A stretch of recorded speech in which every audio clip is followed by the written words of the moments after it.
Hello everyone, praise be Jesus and Mary. Welcome to another episode of the Health and Wellness 101 webinar series. This will be an interesting topic for today. Alright, so let's proceed. Just a few reminders. Do not forget to answer the evaluation form at the end of the webinar. It will be available via Google Links. Also, reminders, dear students, please remind your parents to answer the student health record and personal data sheet. Those are important for the clinic and student development office. Okay, lahat po nung naka-enroll ngayon sa St. Mary's Academy are required to answer the student health record and personal data sheet. Alright, and if you have further questions, since this is a pre-recorded webinar, if you have additional questions, you may submit them at the Facebook page of the SMASAN Student Support Services. Alright, so let me now turn you over to Nurse Camille to introduce our webinar for this morning. Thank you, Nurse Jella. It is my great pleasure to introduce our guest speakers for today. Yes, guys, you heard me right. We have 3 speakers for today. So our first speaker is a graduate of Bachelor of Science in Nursing at Our Lady of Fatima University. She has a master's degree in nursing administration at Our Lady of Fatima University. She has also a training on occupational health and safety and a former SMASAN school nurse. She is now currently working as a nurse personnel at DOH Region 4B. Our next speaker is a former SMASAN school nurse from 2010 to 2016. She's a dermatology nurse in Riyadh from 2016 to 2018. And now she is currently working as an ICU nurse in Jeddah National Hospital. Our last speaker is a graduate of Bachelor of Science, major in Psychology at Manila Central University. She has a Master of Arts in Psychology, major in Clinical Psychology. She has also a thesis writing ongoing po, and now currently working as a school psychometrician. Let us all welcome our guest speakers for today. Hello po. Hi everyone. Good morning. Hello, good morning. Good morning. Good Po. morning. I hope everyone is doing well. And ito pong topic natin na to, very timely kasi po ito po talaga yung nararanasan ng mga estudyante natin ngayon. Actually, hindi lang po mga estudyante, pati rin po parents and teachers. So, welcome Ma'am Bim, Ma'am Shelo, and Ma'am Shannon. Yes. Thank you. Alright, so okay naman po ang audio natin and video. Hello. Okay. Our topic for today again is about health risk during distance learning. So to start our discussion, let us first define the meaning of health risk. So health risk is an adverse event or negative health consequence due to a specific event, disease, or condition. And the distance learning is a learning delivery mode where interaction takes place between the teacher and the students who are geographically remote from each other during instruction. Katulad na ginagawa po natin simula nung nag-start na yung pasukan, ito po yung distance learning. Okay, so let us now begin our discussion. What are the common health risks during distance learning? So first is eye and muscle strain. So, ano pong masasabi natin dito, Ma'am Bim? Ayan. So, itong eye and muscle strain kasi, parang broad yung scope niya. So, in the context po natin sa online distance learning, according na sa sa research po ito, so sa National Institute of Health, so meron tayong tinatawag na computer vision syndrome. So, nowadays, kasi 'di ba gamit ng mga students ang computer, or hindi lang computer, TV, radio, gadgets. Tapos, so itong mga gadgets na to nagkakos siya ng eye and muscle strain because yung mga visual effects nung screen natin, so yung brightness or yung resolution ng screen, yun yung nagkakos ng strain. So, magkaiba po yung sprain and strain ha. So, pag sinabi nating strain, ang affected part dito is yung tissue natin and muscle. So, ano ba yung mga pwede natin gawin or ma-prevent or ma-avoid natin itong muscle strain or eye strain? So, nowadays, hindi talaga natin ma-avoid yan. So, what we need to do is, siguro, i-control natin yung, siguro naman ginagawa na rin to ng mga students. So, sa parents, i-remind natin, especially yung mga elementary natin na students, na i-control yung bright lights ng computer, yung resolution. And then, pwede silang gumamit ng mga filters or dun sa arrange sa room naman ng student kung saan nagkakaroon ng online class. Siguro, yung light medyo hindi bright, yung ganon. Kasi naka-affect din yung light ng room dun sa vision or sa eye ng student. Also, another thing is yung proper posture natin. So, kailangan eye level yung ating computer screen. They suggested na dapat yung center po ng ating screen ay mga 10 to 20 degree below eye level po siya dapat. And then, dapat yung distance po natin sa ating computer screen ay nasa 35 to 40 inches away dun sa ating students. And also, and another, yung ating short break. So, kailangan meron tayong short break. So, as Camille said, yung ating namang curriculum or our schedule po ng students natin ay meron namang daw break. So, mas okay yun. Good yun sa part ng school na kinonsider nila yung pagkakaroon ng break in between ng ating online distance learning.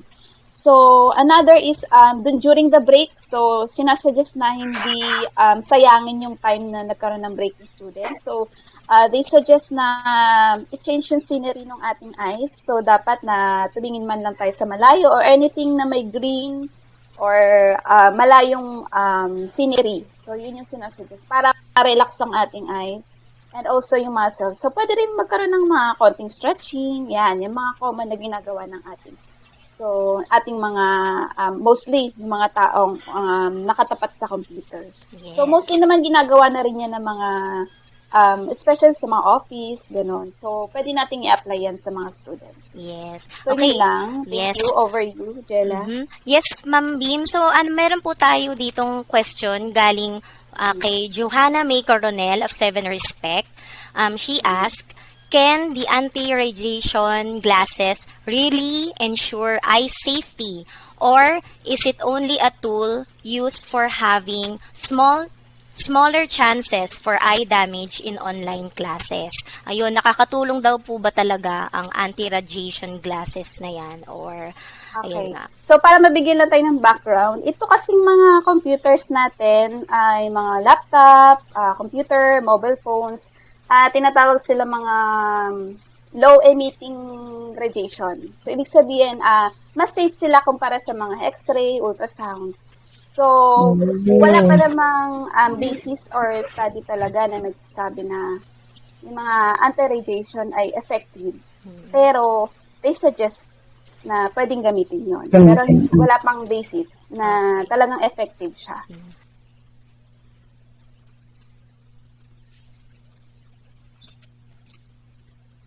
Ayan ang sinabi ko, mga low-frequency emitting radiation po ang ating mga cellphones, computers, mga anything electric na mga devices. So, ibig sabihin, safe naman siya gamitin. Wala pang basis or study na nagsasabi na masama siya, nagkakos siya ng any disease, yung radiation from the computer. Yun namang tanong ng ating student, yung anti-radiation.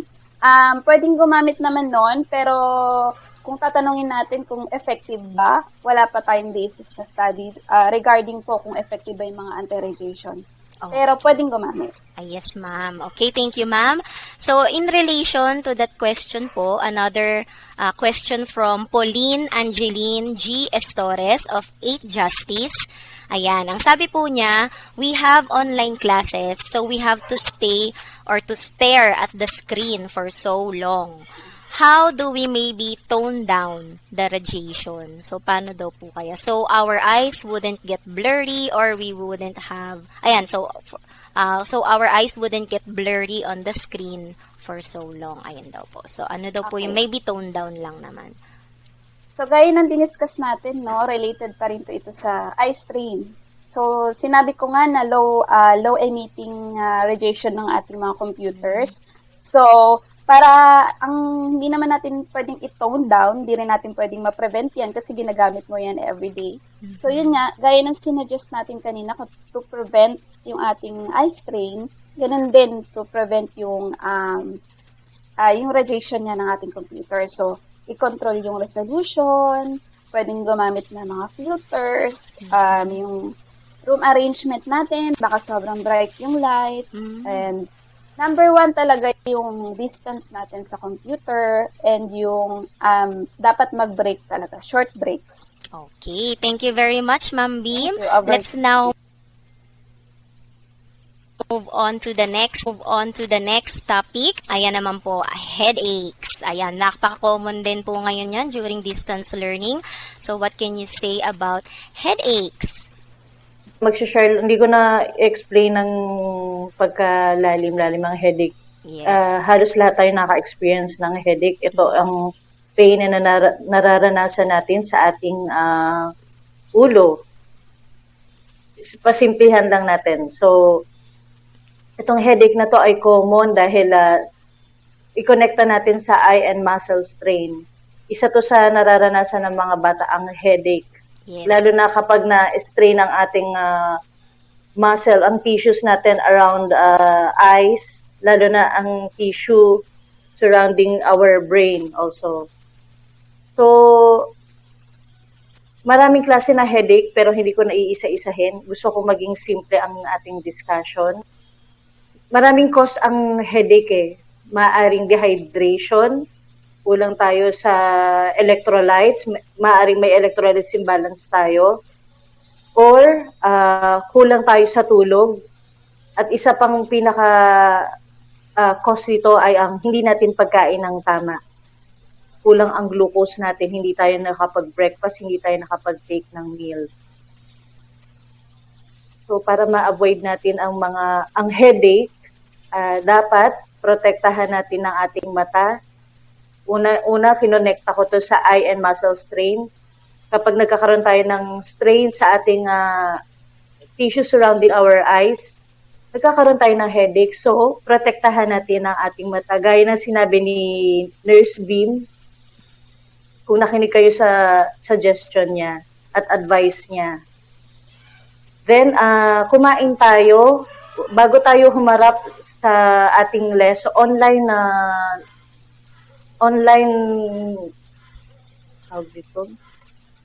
Distance learning. Online class natin. Online class. Kailangan natin kumain. Pakainin natin ang ating brain.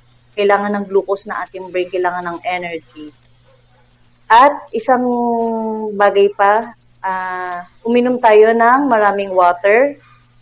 Kumain tayo ng masustansyang pagkain. Huwag tayong kumain ng mga chips, cola, more on fruits and vegetables. So, nutrition ang isa sa dapat nating isipin. Yes. Thank you, Ma'am Shelo. Yes, so we have a statement. In addition to headaches, we have a statement from Dr. Luella Lynn Opwer, who is a medical intern at PGH. So she said, prolonged hours of screen time can cause headaches. To be able to overcome this, students and teachers should allot time for rest. She mentioned the 20-20-20 rule. Basically, what the rule is or what the rule implies, every 20 minutes, spend using a screen. Okay, 20 minutes lang daw yung spend mo using the screen or staring at the screen. Then, you should try to look away at something that is 20 feet away from you for a total of 20 seconds. Kaya po, the 20-20-20 rule. Okay? And then, additional, also, poor ergonomics or poor posture Yun nga po, the position of laptop or gadgets, chair and table used will matter. Poor posture could cause pain in the neck or nape area and could lead to headache. We call that cervicogenic. Okay, so yun po pala yung tawag. Additional po sa sinabi ni Ma'am Shelo, ayan, mayroon nga tayong mga types of headaches. Ayan, yung kadalasan nararamdaman po natin during distance learning is what we call cervicogenic headache according to Doctora Opware. So, Opo. the At best, saka, yes, ay sorry, Miss Stella, addition lang din sa sinabi ni Ma'am Shelo, no? Mhm. So, dapat kapag nagre-rest, kasi since sa mga student natin, ang sinasabi nila is nakafocus sa laptop, sa mga cellphone dahil yun yung ginagamit nila. So, dapat kapag talagang rest talaga. Yes. So, yung iba dyan na naka-laptop, pagka nag-rest sila, cellphone naman yung gagamitin nila kasi Correct. yun naman yung titignan nila. So, dapat students kapag sinabing rest, literal rest talaga. Yes. Para hindi, sinasabi nga ni Ma'am Bim and ni Ma'am Shelo, konektado yung eye strain and muscle strain sa head natin. Kaya ang nagiging result nun is headache. So, kaya kapag nag-rest tayo, dapat rest talaga. Okay, so to end, ayan po, so everyone should find the best and most comfortable position while on online classes. Ayan, additional factors pa daw for headaches, ayan, yung pressure to finish the modules or iba pang mga activities sa ating online class. Ayan.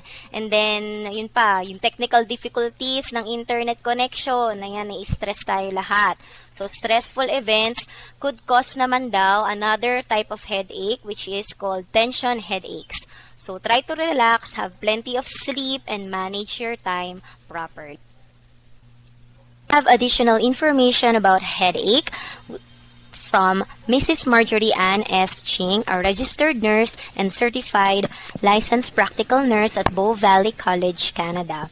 According to her, headache related to distant learning today, as the new normal begins, studying online becomes the most safest and accessible way of learning, and we cannot deny the use of computers for long periods of time. This, however, could cause a health hazard like the simple headache. And the main causes are screen brightness, exposure duration, flicker frequency, viewing distance, and of course, blue light exposure. So we must remember to heed our body's cues. Feeling of headache could tell us it's time to take a rest. Here are a few ways to manage headaches.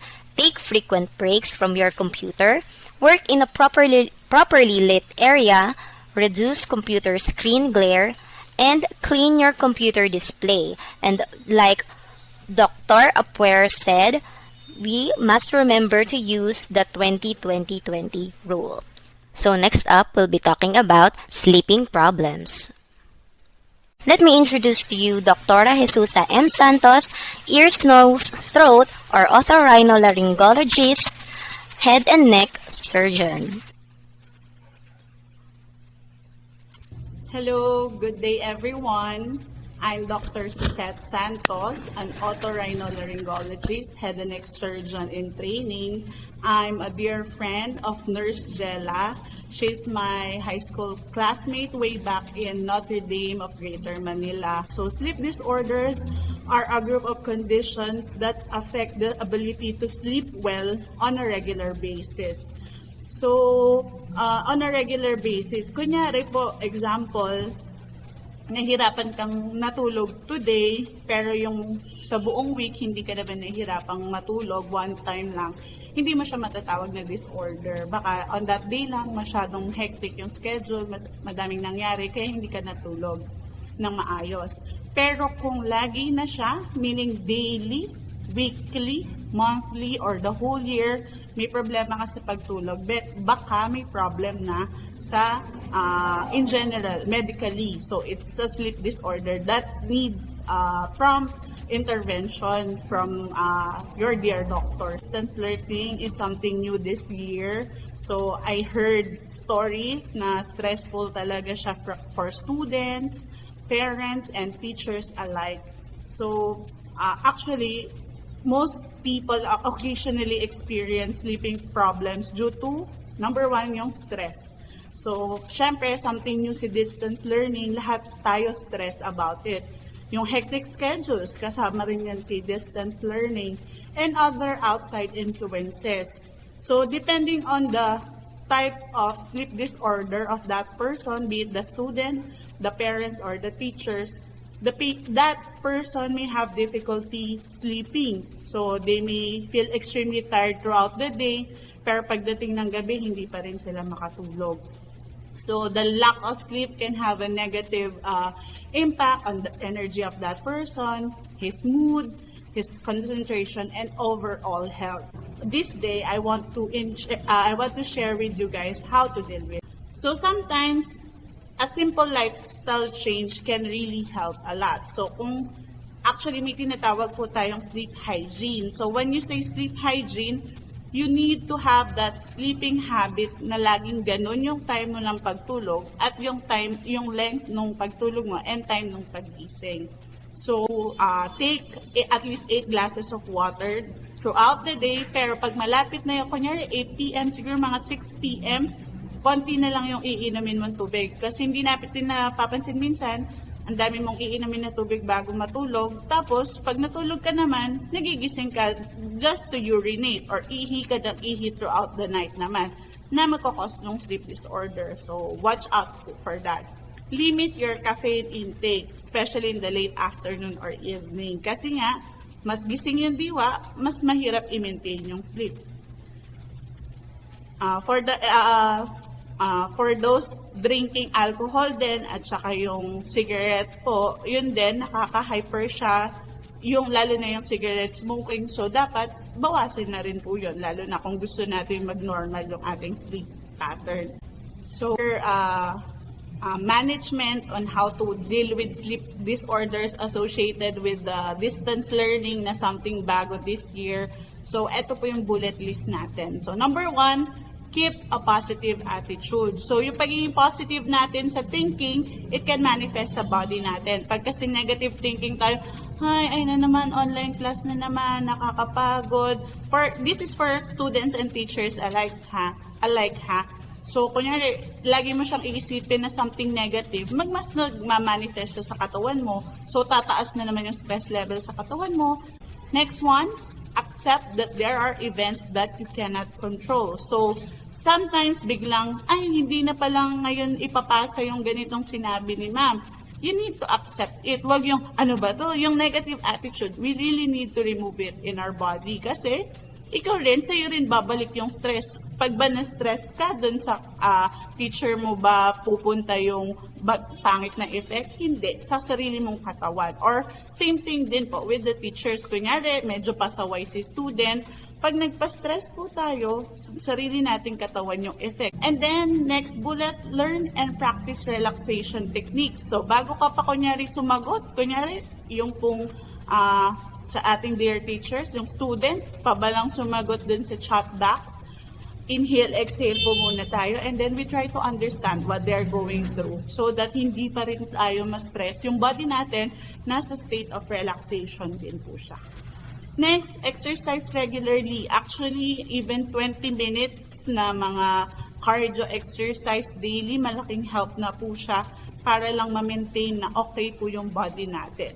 And then, learn to manage your time more effectively. Huwag yung sudden changes. Ay, sige, gawin ko yung module ngayon sa mga dear students. Ay, laro muna ako. So, dapat, since kahit nasa bahay, yung sa mga students, kahit nasa bahay kayo, kailangan iset pa rin yung time ninyo na for school talaga. Kasi it's still your distance learning na priority ngayon, kahit na nasa bahay. Next, set limits appropriately and learn to say no to requests that would create excessive stress in your life. Kunyari, so mga friends nyo na, ML tayo, ganyan, laro muna tayo. So, learn to say no. Lalo na kunyari may module pa na kailangan tapusin or may assignment. So, dapat focus din tayo kung ano yung mga dapat natin gawin kasi pag nawala tayo dun sa schedule natin, yun yung pwedeng mag-start na naman ng another stress sa katawan natin and would cause sleep disorder. So, after that, kailangan magkaroon sila ng restful sleep. Huwag munang mag-Facebook or mag-games.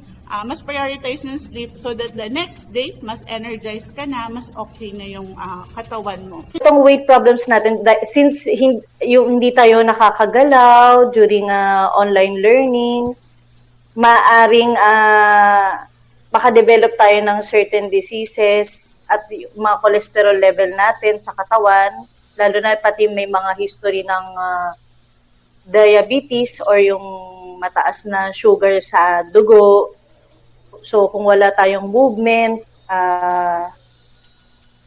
walang exercise, so hindi naman porket sinasabi nating nag-online learning, delikado to sa ating katawan. So, before online learning, dapat alam natin, may schedule din natin sa ating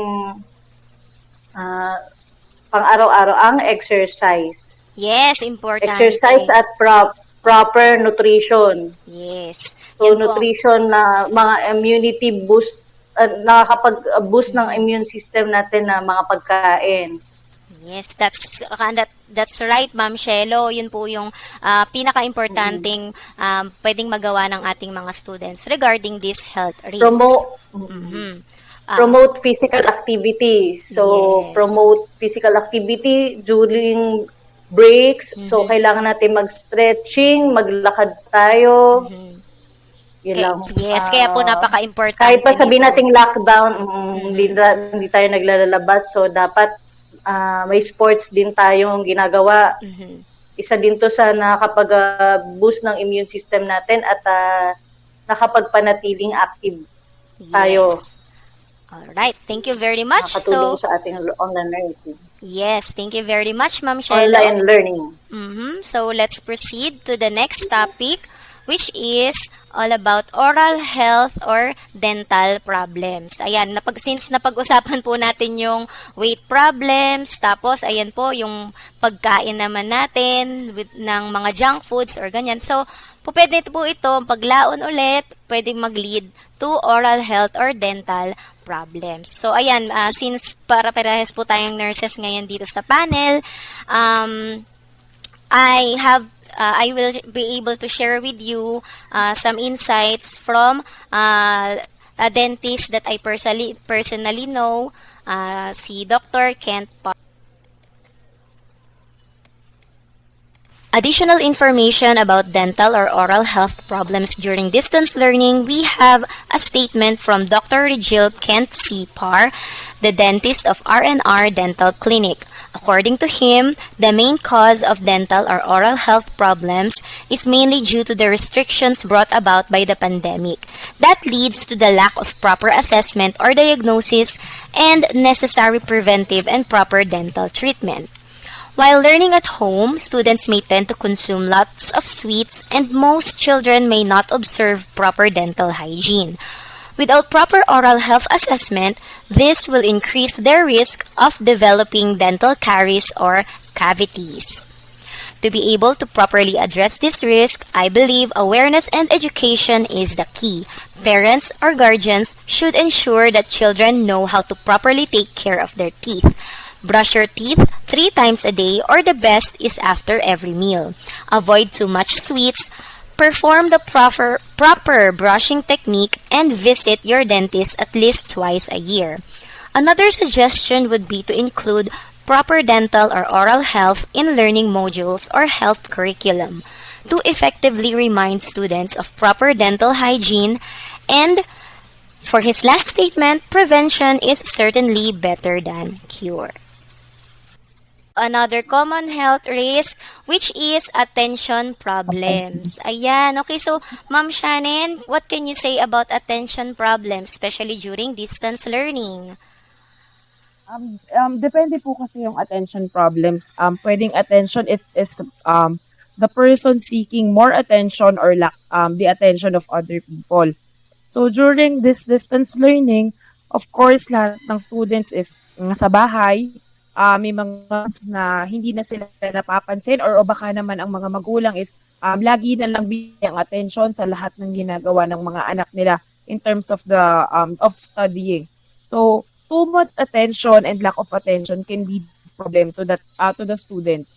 Kaya dapat po as a parent, sa mga teachers din po, we should know how to balance kung kailan lang natin dapat bigyan ng atensyon at kung kailan natin dapat hayaan ng mga bata na mag-explore ng kanilang mga nalalaman, ng kanilang mga gustong gawin, especially in terms of studying.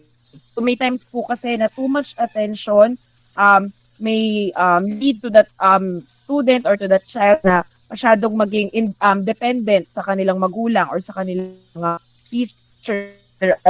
Kapag naman po wala yung attention natin sa kanila or we are not giving attention to the things that they are doing, pwede naman pong hindi naman masyadong makapag-focus or hindi makapagbigay ng more effort ang bata when it comes to studying and also yung mga activities na ginagawa nila during the distance learning. So it is important na dapat balance po lagi. Hindi pwedeng sobra, hindi rin pwedeng kulang. I see. Thank you very much, Ma'am Shannon. Yes, this is a major problem, especially during distance learning. So, ayan, malawak nga din po yung sakop nitong attention problems na to. Ayan nga, just like Ma'am Shannon have said, yun nga, attention problems sa pagmamonitor sa mga bata. And then, dun sa part naman ng estudyante, yung, yun nga, sometimes they have shorter attention spans, especially nakaharap lang sila sa screen, di ba po? So nabobore sila, so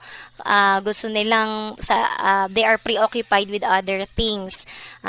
They cannot keep their attention to the classes or sessions. So ayun, thank you very much po, Ma'am Shannon. Let's move on to the next problem. Ayan po. How about behavior problems naman po that could arise, especially during distance learning? Ano po yung Parang mga connected siya sa examples? kanina rin, ano? In terms of behavior problems, may mga cases kasi especially this distance learning na dahil nasa bahay lang po ang mga bata, yun nga, katulad ng sabi ko kanina, there are times na hindi sila monitor ng kanilang parents kung talaga bang nag-a-attend, talaga bang ginagawa nila yung kanilang mga tasks during the online learning. So there are times na kahit po nasa bahay na sila, nagagawa pa rin nila yung pagka-cut class. There is also a case na meron pong student na during the online learning, may ibang sinasabi or may mga ibang activities na ginagawa during an asynchronous class na hindi naman related to the topic. So this may lead sa mawawalan kasi ng focus yung buong klase if ever na ganun yung gagawin nila. And also, dapat ang mga magulang is, yun, i-monitor mabuti. Aside from the academics, i-monitor din kung ang behavior ng kanilang mga anak during the class is tama ba? Or ito ba yung fit na behavior? Ito ba yung tamang behavior na ipakita nila habang nag-aaral sila? Ayun po. Okay, yes, thank you very much. So talagang importante po this time, especially during the distance learning, yung participation po talaga ng mga parents. Ayun, I know the burden is on you talaga this time kasi nga kayo po yung nagmo-monitor, kayo na rin po yung, kumbaga, let's put it in layman's term na nga, yung situation concretely. Kayo na po ang teacher, kayo pa po ang prefect of discipline, kayo pa po ang counselor. Okay? So kasi nasa bahay po sila ngayon. So but don't worry, yun nga po, during the distance learning, we are partners nga po. So as much as possible, team po tayo. So we have to really put our best effort para po sa ating mga students together with the teachers and the parents. Tag team po ang tawag. So, ayan, para po sa maiwasan po natin tong health risk na ito.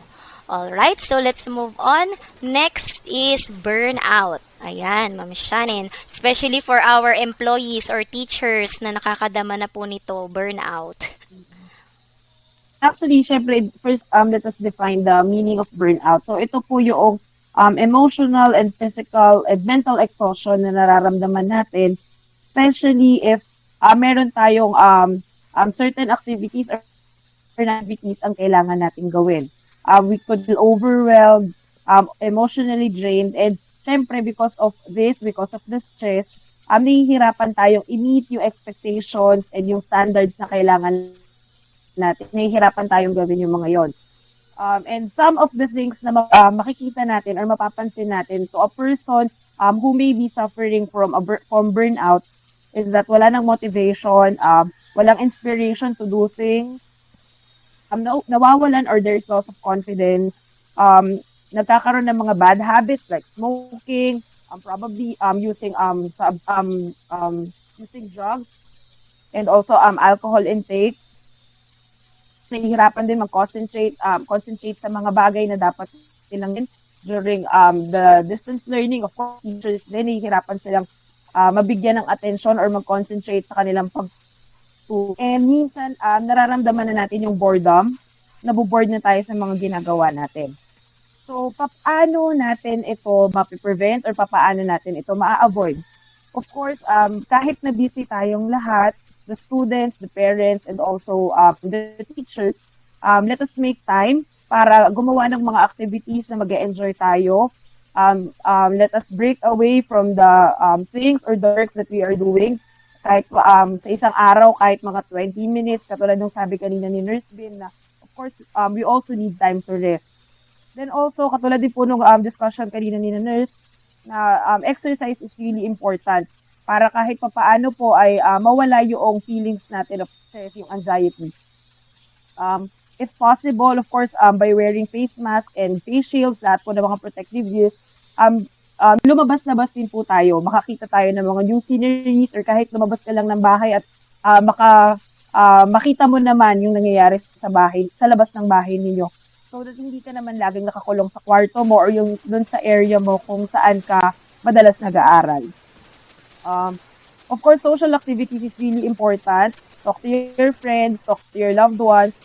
Meron tayong mga platforms na ganito. So, you can have a Zoom meeting or chat with your friends.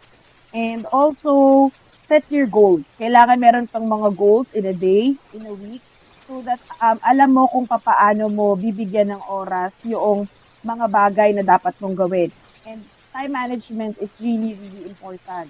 Kasi sa dami ng ginagawa natin, kung magpo-procrastinate ka, kung gagawin mo siya at the end of or near the deadline, talagang makakaramdam ka ng burnout.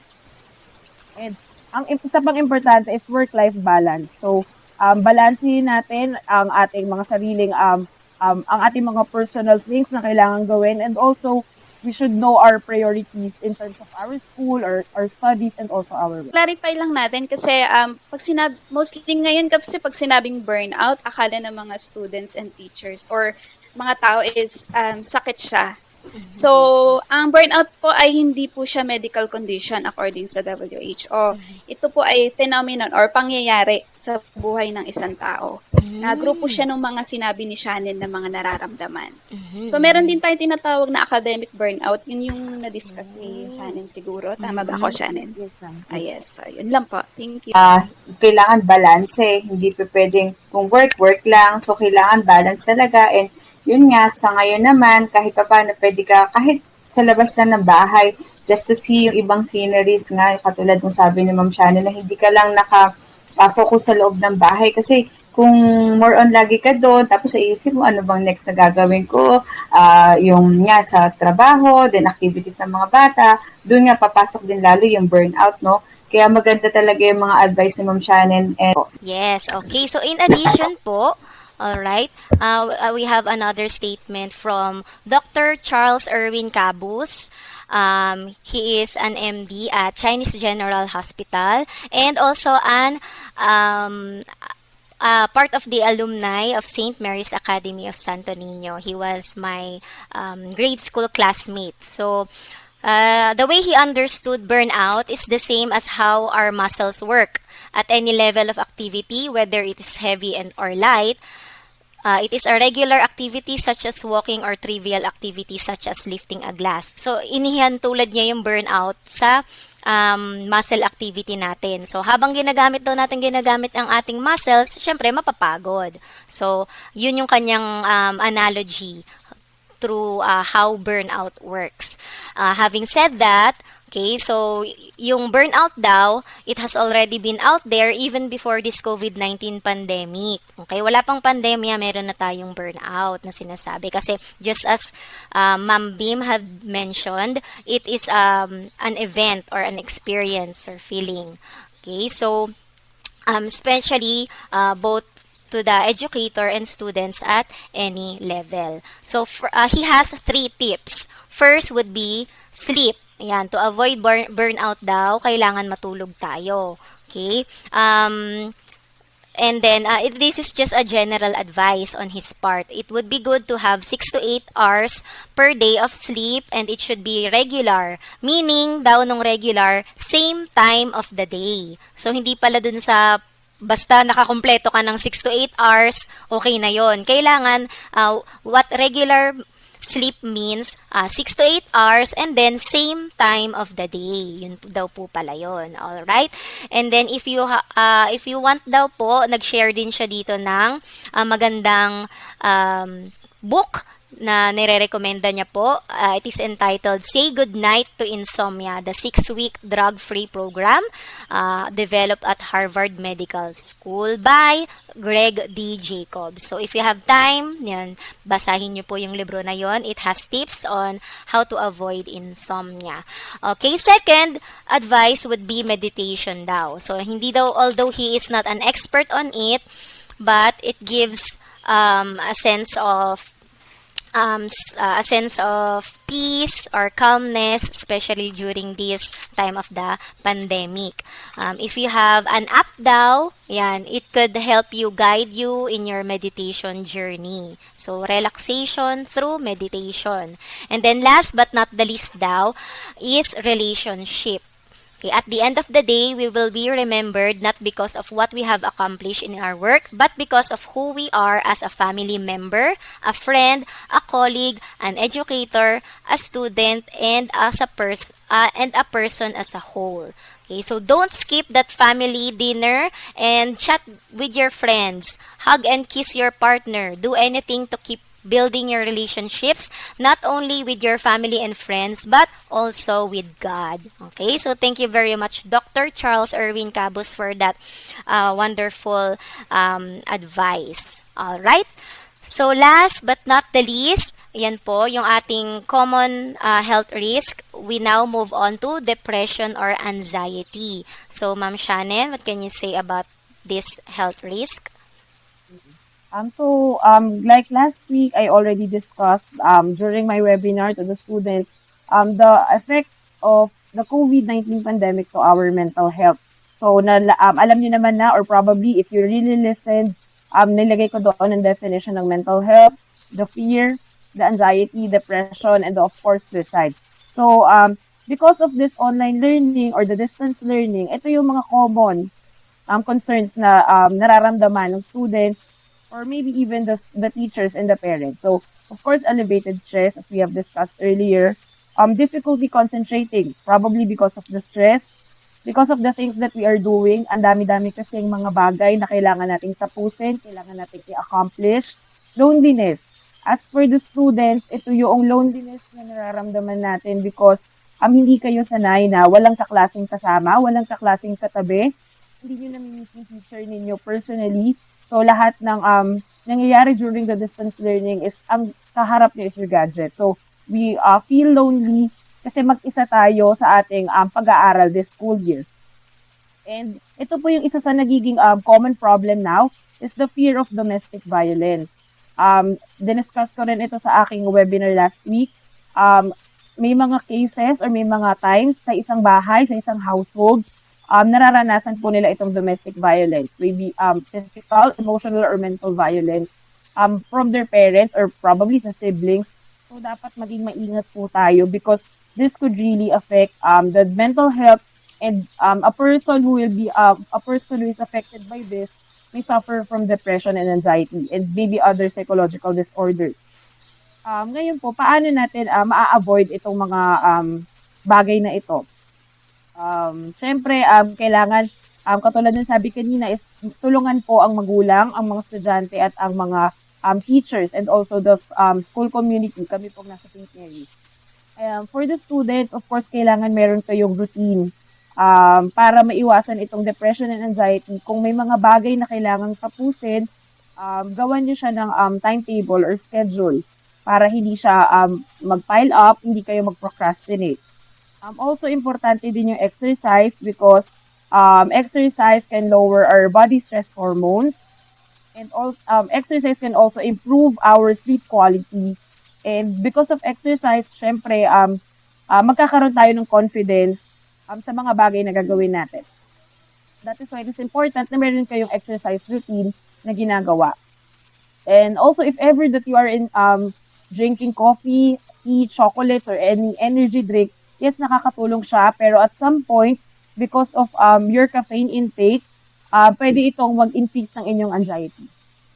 Another thing that you could do is journal writing. Nakakatulong ito.